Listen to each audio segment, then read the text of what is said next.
ఈ పొలిటికల్ భాష మాట్లాడడం వల్ల వీళ్ళు మాట్లాడింది మాత్రం వాళ్ళు హైలైట్ చేస్తారు, వాళ్ళు మాట్లాడింది హైలైట్ చేయరు.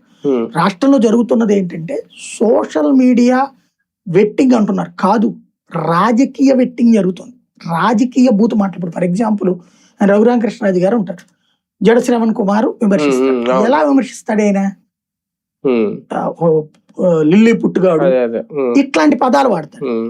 దానికి ఈయన కౌంటర్ ఇచ్చాడు అనుకోండి, నన్ను ఇట్లా అనేసాడు అంటున్నారు. పవన్ కళ్యాణ్ నా కొడకల్లారా అన్నాడు, వాళ్ళు కౌంటర్ ఇచ్చారు అనుకోండి, అట్టెట్ట మాట్లాడతారు మా పవన్ కళ్యాణ్ అంటారు. ఎట్లా ఇది కరెక్ట్ అవుతుంది? జెన్యూన్ అవుతుంది? రాజకీయ నాయకులు నోళ్లు సంపాదించుకోవాలి. ఇదివరకు ఇట్లాంటి భాష ఎప్పుడన్నా విన్నామా మనం?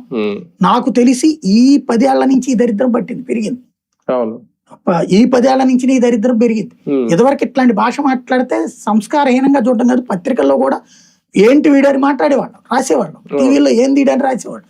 ఇప్పుడు ఆ బూతులతో మాటకి మాట వేస్తుంటే అది వింటుంటే మనం సమాజంలో ఉన్నామా ఎక్కడ ఉన్నామా అని ఆలోచించుకోవాల్సి వస్తుంది.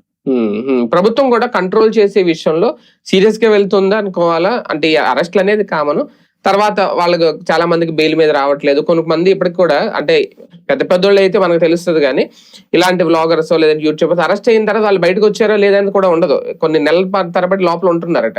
అది కాస్త కఠినంగా వ్యవహరిస్తుంది అనుకోవాలి. ప్రభుత్వం చేస్తున్నది ఒక పెద్ద తప్పండి. కంట్రోల్ చేయాలి, ఖచ్చితంగా చేయాలంటే ముందు వాళ్ళు సరిగ్గా ఉండాలి. వాళ్ళ నాయకులు ఎన్ని మాట్లాడుతున్నారు, వాళ్ళ నాయకులు